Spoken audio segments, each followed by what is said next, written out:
الضالين ويا مجيب السائلين. Baik, saudara-saudaraku semua yang mengikuti kajian ini, yang pertama adalah berkaitan kitab suci kita Al-Quranul Karim, yakni yang pertama kita harus memahami bahwa Al-Quran yang saat ini ada di tengah-tengah kita, yang sudah dibukukan, yang sudah disusun sedemikian rupa, dari mulai surat Al-Fatihah sampai dengan surat An-Nas yang berjumlah 114 surat, dalam hitungan juznya menjadi 30 juz. Berkaitan ayat masih banyak perbedaan pendapat, pokoknya banyak dah ayatnya ya, lebih daripada 6.000-an. Dan yang ingin saya garis bawahi bahwa Al-Quran, kitab suci kita yang setiap hari kita baca, itu tidak lepas daripada 5 hal. Ada 5 yang ada di dalam kitab suci Al-Quran kita itu. Artinya Quran kita, kitab suci kita itu setebal itu tidak keluar daripada 5 hal, atau secara umum 5 hal ada di dalam Al-Quran itu, ada di dalam kitab suci kita tersebut. Apa yang pertama? Yang pertama, Al-Quran dari mulai surat pertama sampai surat ke-114, diantaranya adalah isinya mengandung tauhid. Ya, jadi ada 5 nih. Yang pertama mengandung tauhid. Al-Quran itu mengajarkan kepada kita bahwa kalaupun kita ingin bertauhid yang benar, maka bacalah Al-Quran. Satu contoh ayat yang ada di dalamnya adalah surat Al-Ikhlas. Qul huwallahu ahad, Allahus samad. Ya, banyak sekali ayat-ayat yang berkaitan tentang ketauhidan kepada Allah Subhanahu wa Ta'ala. Artinya bahwa Al-Quran di dalamnya mengandung ilmu tauhid. Lalu yang kedua, kitab suci Al-Quran kita yang kita baca setiap hari, apalagi di bulan suci Ramadan ini, kita bertadarus. Yang kedua adalah bahwa kitab suci Al-Quran kita itu mengandung yang namanya al-wa'du wal-wa'id. Apa itu al-wa'du wal-wa'id? Al-wa'du wal-wa'id artinya adalah janji dan ancaman Allah Subhanahu wa Ta'ala. Allah di dalam kitab suci Al-Quran ada di dalamnya berjanji. Allah Subhanahu wa Ta'ala berjanji, dan Allah Subhanahu wa Ta'ala mengancam. Apa contohnya janji Allah di dalam Al-Quran? Banyak sekali kalau kita temukan. Satu contoh, janji Allah kepada orang-orang yang beriman, beramal soleh, akan Allah masukkan ke dalam surganya. Innal ladzina amanu wa amilus solihati kanat lahum jannatul firdausi nuzula khalidina fiha la yabghuna anha hiwala, dan seterusnya. Itu janji Allah. Janji Allah lagi, wa may yattaqillaha yaj'al lahu makhraja. Ini merupakan janji Allah yang ada di dalam Al-Quran. Wa may yattaqillaha yaj'al lahu makhraja. Siapa yang bertakwa kepada Allah Subhanahu wa Ta'ala, yaj'al lahu makhraja, maka Allah Subhanahu wa Ta'ala akan berikan kepada dia, orang yang bertakwa tersebut, jalan keluar. Makhraj, ya, kita sering mengartikan makhraj ini adalah tempat keluarnya huruf, asal kata daripada kharaja. Jadi makhraja ini maksudnya adalah jalan keluar dari Allah Subhanahu wa Ta'ala dari segala masalah yang dihadapi, dengan syarat bertakwa. Maka Allah janji, innallaha la yukhliful mi'ad. Sesungguhnya Allah Subhanahu wa Ta'ala tidak pernah menyalahi janjinya. Itu berkaitan dengan al-wa'du, janji. Sedangkan al-wa'id, Al-Quran juga berisi ancaman. Al-Quran bukan hanya berisi janji-janji manis dari Allah Subhanahu wa ta'ala, akan tetapi kitab suci Al-Quran kita juga berisi ancaman Allah Subhanahu wa ta'ala kepada hambanya yang ingkar, kepada hambanya yang kafir, kepada hambanya yang tidak mau taat kepadanya. Maka Allah Subhanahu wa ta'ala mengancam. Ada di dalam surat Toha, misal satu contoh ancaman Allah, ya. Allah Subhanahu wa ta'ala mengancam, Bismillahirrahmanirrahim, wa man a'rada an dzikri fa inna lahu ma'isyatan dhanka wa nahsyuruhu yaumal qiyamati a'ma qala rabbi lima hasyartani a'ma wa qad kuntu basira qala kadzalika atatka ayatuna fanasitaha wa kadzalikal yauma tunsa. Ini ayat yang ada di dalam surat Toha yang menjelaskan tentang ancaman Allah Subhanahu wa ta'ala. Allah mengancam. Jadi ancaman Allah berupa apa? Mari kita terjemahkan. Wa man a'rada an dzikri, barang siapa yang berpaling an dzikri, dari peringatanku, kata Allah Subhanahu wa ta'ala, fa inna lahu ma'isyatan dhanka. Ini langsung Allah ancam. Siapa orang yang berpaling dari peringatanku, kata Allah, fa inna, maka sesungguhnya, lahu, bagi orang yang berpaling tersebut, ma'isyah, kehidupan, dhanka, yang sempit, na'udzubillah. Ini ancaman dari Allah Subhanahu wa ta'ala. Ada jelas tertulis di dalam kitab suci Al-Quranul Karim kita. Memang sayangnya kita terkadang nggak ngerti, kita nggak paham dengan kita tidak paham dengan isi surat yang ada di dalam Al-Quran, karena memang bukan bahasa kita, ya. Jadi ancaman Allah di dalam surat Toha ini, setelah Allah berikan kepada orang yang tidak mau memperhatikan atau berpaling daripada peringatannya. Peringatan Allah itu banyak, diantaranya adalah kematian, tidak peduli dengan adanya kematian. Diantaranya lagi dengan peringatan berupa nasihat-nasihat para guru-guru kita, para ulama-ulama kita, ya. Mereka yang telah menasehati, mereka yang telah memberikan sebuah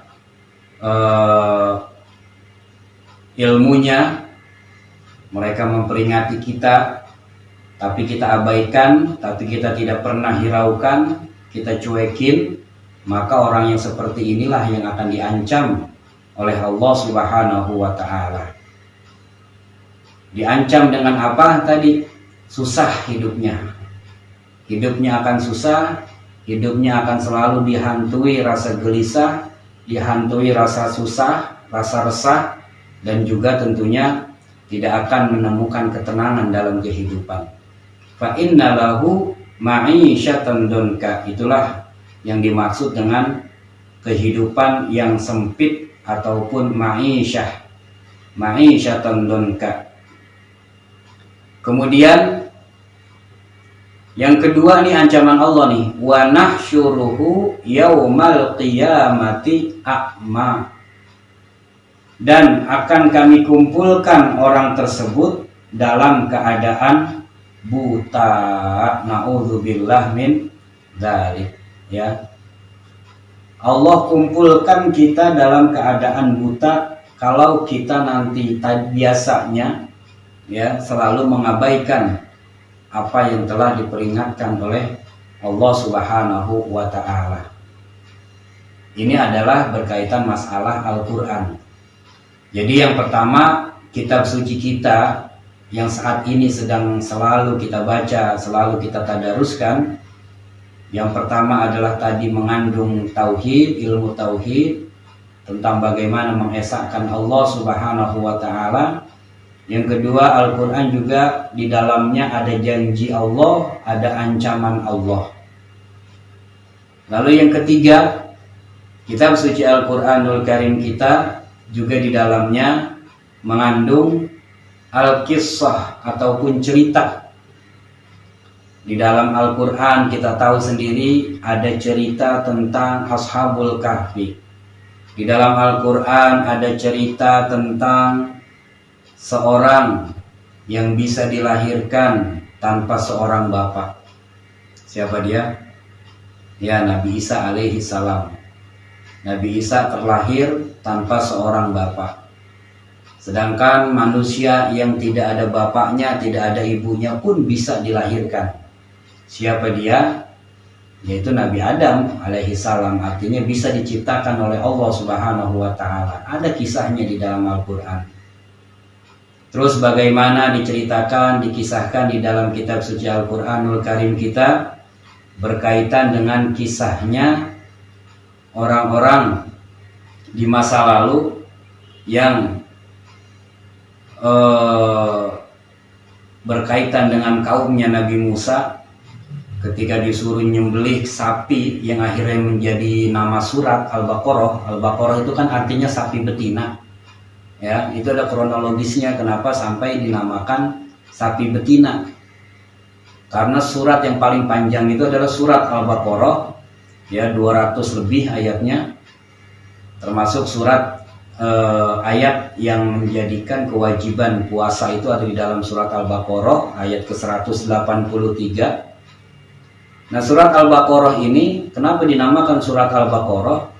Karena di antara banyaknya cerita, banyaknya kisah-kisah yang ada di dalam surat ini, kisah yang paling menonjol adalah kisahnya tentang umat Nabi Musa alaihi salam, kaum Bani Israel pada saat itu ketika diperintahkan oleh Allah Subhanahu wa taala untuk menyembelih sapi betina. Akan tetapi karena dia banyak nanya, akhirnya sapi betina itu memberatkan mereka karena mereka nanya warnanya apa, sapinya bekas dibajak apa enggak, sapinya gede apa sedang, sapinya itu begini atau begitu. Jadi nanya mulu gara-gara dia banyak bertanya, akhirnya kaumnya Nabi Musa ini atau kaum Bani Israel ini kesulitan sendiri akhirnya. Padahal perintah Allah pertamanya jelas. Wa il qala Musa liqaumihi ya qaumi innallaha ya'murukum an tadhbahu baqarah. Kan gitu bunyinya. Ingatlah ketika Nabi Musa mengatakan kepada kaumnya, wahai kaumku, sesungguhnya Allah Subhanahu wa taala memerintahkan kalian untuk menyembelih al-baqarah, sapi betina. Kenapa sapi betina bukan sapi laki-laki aja? Kan begitu. Ya. Setelah dikasih tahu sapi betina, dijalanin. Sapi betinanya ini, ya, dia ini kira-kira yang tua apa yang muda? Ya, apa yang janda? Ya. Banyak nanya, akhirnya kesulitan. Tahukah saudara-saudaraku sekalian, untuk apa sih sapi betina yang akhirnya disuruh sembelih? Apakah itu awal syariat untuk penyembelihan? Bukan. Kalau awal syariat penyembelihan yang terjadi pada saat hari raya Idul Adha, itu adalah syariatnya Nabi Ibrahim alaihissalam ketika disuruh menyembelih Nabi Ismail, kan gitu. Tapi kalau ini adalah kenapa Allah disuruh menyuruh kaumnya Nabi Musa nyembelih sapi betina? Karena itu untuk menjadi syarat. Untuk menjadi syarat ada orang yang meninggal pada saat itu dibunuh, nggak ketahuan pembunuhnya, sehingga terjadi keributan antara dua kubu, dua kampung lah kalau kata kita bilang, dua keluarga besar. Ya, ribut gara-gara yang dibunuh ini adalah orang kaya yang tidak punya ahli waris. Padahal yang membunuh adalah ahli warisnya. Maksudnya tidak punya anak, tidak punya anak kandung, sehingga dianggap tidak punya ahli waris, sehingga nanti yang dapat itu adalah saudara-saudara terdekatnya. Nah, yang bunuh ini adalah saudara-saudara terdekatnya yang ingin harta warisan tersebut. Tapi tidak ada bukti, tidak ada saksi bahwa yang membunuh adalah saudaranya. Makanya Allah perintahkan di dalam surat Al-Baqarah itu, dan akhirnya menjadi nama surat, kalau mau tahu siapa yang bunuh orang itu, ya, maka cari sapi betina, nanti bagian dagingnya itu, ya, gebuk pada mayat yang sedang tergeletak itu, maka atas izin Allah mayat itu akan bangun, dan setelah bangun dia akan memberitahu siapa yang telah membunuhnya. Itu kronologi singkatnya lah berkaitan masalah surat Al-Baqarah. Kembali kepada awal, kenapa saya sampaikan seperti itu? Karena tadi saya bilang Al-Quran itu isinya diantaranya adalah kisah-kisah, cerita-cerita, tapi bukan cerita dongeng. Ini adalah cerita yang penuh dengan hikmah yang memang benar terjadi baik di masa lalu ataupun di masa yang akan datang. Apa contoh di masa yang akan datang? Ya di hari kiamat. Surga seperti apa, neraka bagaimana, itu kan semuanya digambarkan, dikisahkan di dalam kitab suci Al-Quranul Karim. Makanya saudara-saudaraku sekalian, kalau bisa dalam rangka tadarus, ayolah setelah kita baca misalnya selembar, kita baca selembar Arabnya atau Al-Qur'annya, kan ada terjemahnya tuh, cari yang ada terjemahnya, renungkan sejenak apa sih yang tadi saya baca ya, terjemahnya baca semua. Ya kalau orang-orang yang ngerti enak ya, dia baca Quran seperti baca koran. Nah kalau kita ya, kadang-kadang kita nggak ngerti apa yang kita baca, dan sayangnya lagi kita nggak mau tahu dan kita nggak mau ngerti, itu sayangnya lagi. Ditambah lagi adanya pengajian berkaitan Quran, sok bisa, udah ngerti gue mah Quran mah. Padahal mah kalau disuruh baca masih belepetan ya.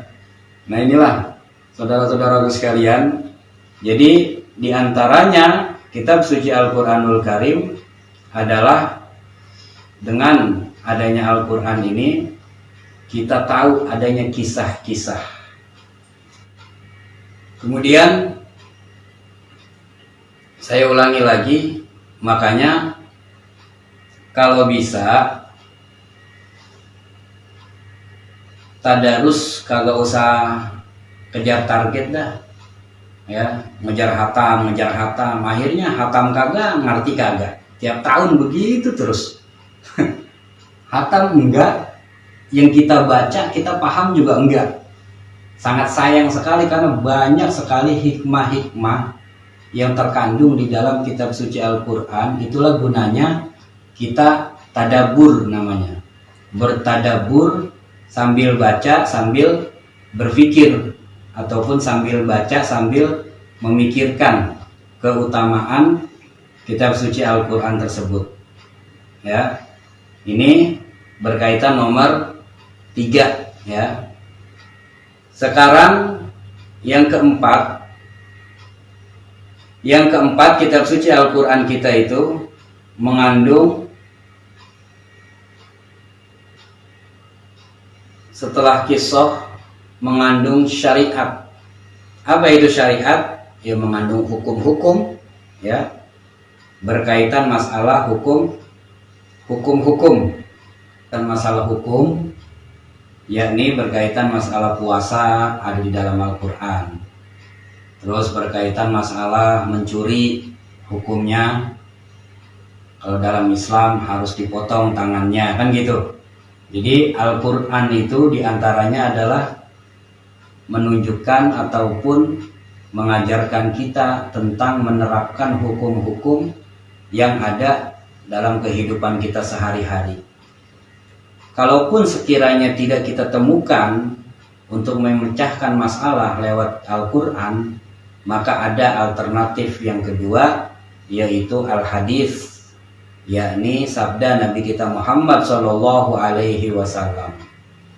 Ya, apa sih hadis itu? Waktu yang lalu, ya, Ustaz kita sudah menyampaikan hadis itu adalah ma'udifa ilan nabi min qaulin au fi'lin au sifatin au taqririn. Segala sesuatu yang disandarkan kepada Nabi, baik ucapan beliau, segala ucapan beliau itu menjadi dasar hukum buat kita, menjadi pelajaran buat kita, menjadi patokan buat kita. Itulah hebatnya Nabi kita Muhammad Shallallahu Alaihi Wasallam. Makanya beliau ngomongnya nggak sembarangan. Wa ma yantiqu 'anil hawa in huwa illa wahyu yuha. Tidaklah yang telah beliau ucapkan Nabi Muhammad in huwa illa wahyu yuha. Yang dia ucapkan itu, yang beliau ucapkan itu adalah wahyu yang telah Allah berikan kepadanya. Jadi bukan ngomong, kalau kata kita mengablu doang. Nauzubillah. Karena setiap kalimat yang datang dari mulut, yang keluar dari mulut suci baginda kita Nabi besar Muhammad Sallallahu Alaihi Wasallam, itu namanya hadis. Makanya berat resikonya orang yang mendustakan omongan, menyandarkan kepada Nabi padahal itu bukan omongan beliau. Ya, ada di dalam ancaman beliau juga di dalam hadisnya mengatakan, man kadzdzaba alayya muta'ammidan falyatabawwa maq'adahu finnar. Barang siapa yang dengan sengaja mengatasnamakan diriku, berkata atas nama diriku, kata Nabi, padahal beliau nggak ngomong. Kita ngomong qala Rasulullah Sallallahu Alaihi Wasallam, sadar tahu kalau itu bukan hadis. Maka kata Nabi, falyatabawa maq'adahu finnar, maka hendaklah siap-siap orang model kayak begini tempatnya di neraka. Nauzubillah min dzalik. Ini. Kemudian selanjutnya berkaitan masih masalah hukum yang ada di dalam Al-Quran. Kalau kita nggak temukan, maka cari di hadis. Hadis itu apa? Ya tadi singkatnya seperti tadi. Tidak hanya ucapan, tapi perbuatan Nabi menjadi contoh. Diamnya Nabi aja jadi contoh. Dan bisa menjadi hukum. Gitu. Contoh di dalam Al-Quran berkaitan tentang hukum. Apa itu? Ya as-sariqu was-sariqatu faqta'u aydiyahuma jazaa'an bima kasaba nakalan minallah. Jadi di situ dijelaskan di ayat itu, pencuri laki-laki dan pencuri perempuan, faqta'u aydiyahuma, potonglah tangan dari pencuri laki-laki dan pencuri perempuan tadi, suruh potong tangannya. Tapi jangan baca Quran secara tekstual saja, harus pakai ilmunya. Ada ilmu Quran, ada asbabun nuzulnya, ada ilmu-ilmu yang menyertainya sehingga kita tidak serampangan memahaminya.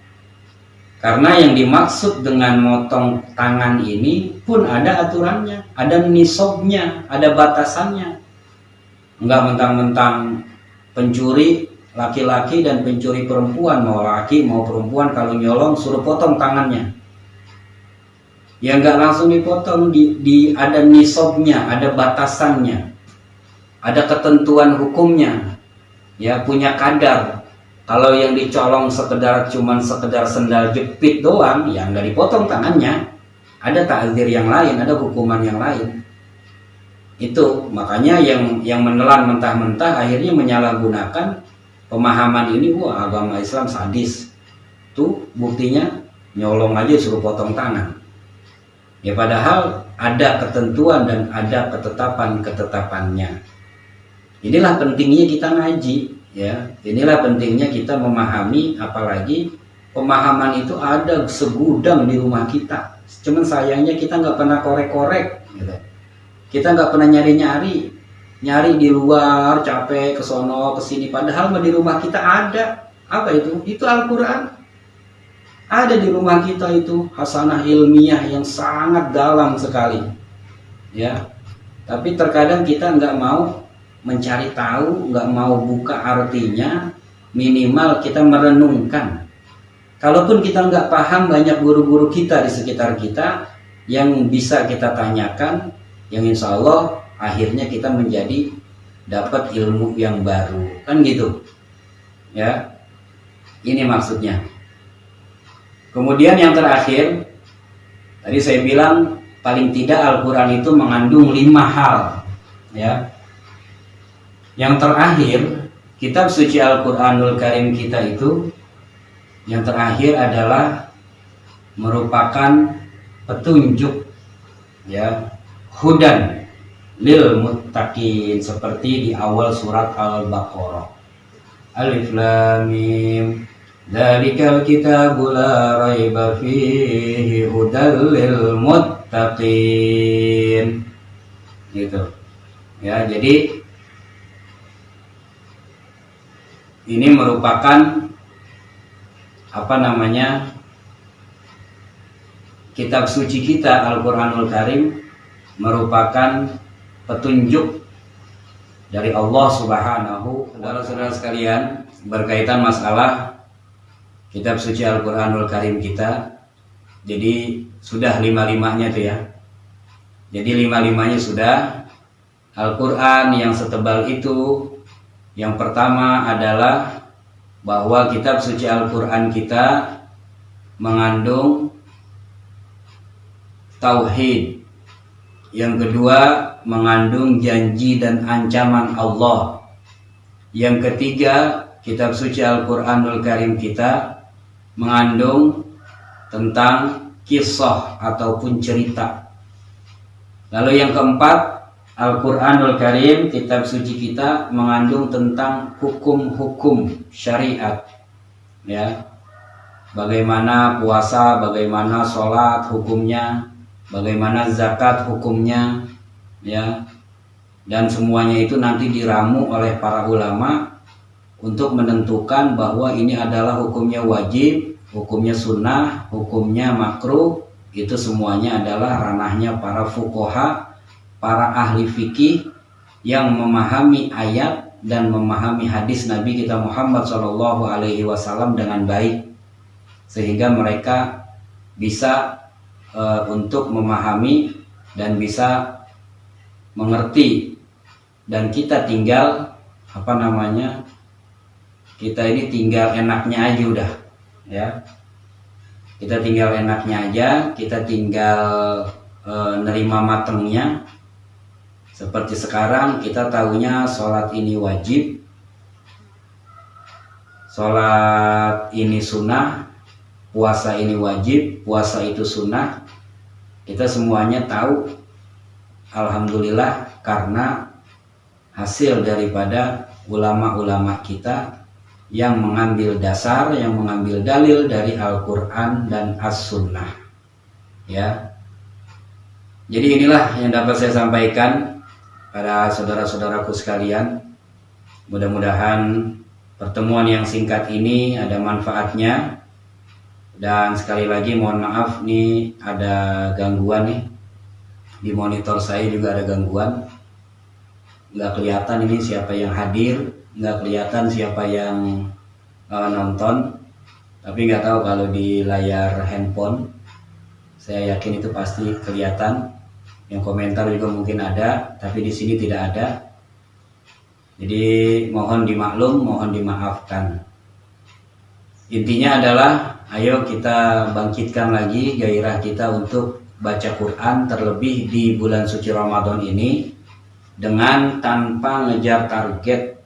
Itu aja pesan saya ya. Jangan ngejar target untuk hataman. Ngejar target hataman bagus, tapi kalau kita hatam, ujung-ujungnya nggak ada yang kita ambil pelajaran, baik kisah yang tadinya nggak tahu jadi tahu, hikmah-hikmah yang tadinya kita nggak tahu jadi tahu gara-gara kita baca Quran. Alangkah lebih baiknya lagi ketika kita hatam ada hal-hal yang menjadikan hidayah buat kita juga, karena Al-Quran ini merupakan hidayah dari Allah Subhanahu wa Ta'ala ya. Jadi usahakan setelah baca ayat-ayatnya, cobalah cari tahu artinya. pasti di sana akan kita temukan kalau tidak berkaitan dengan hukum, berkaitan dengan kisah ataupun cerita, ya, atau berkaitan dengan masalah ancaman atau janji Allah Subhanahu wa taala, ataupun merupakan sebuah ajaran yang membuahkan hasil kepada kebahagiaan dunia dan kebahagiaan akhirat. Itu inti daripada kitab suci Al-Qur'anul Karim kita. Demikian, mudah-mudahan ada manfaatnya. Saya akhiri, wallahul muwaffiq ila aqwamit thoriq. Assalamualaikum warahmatullahi wabarakatuh.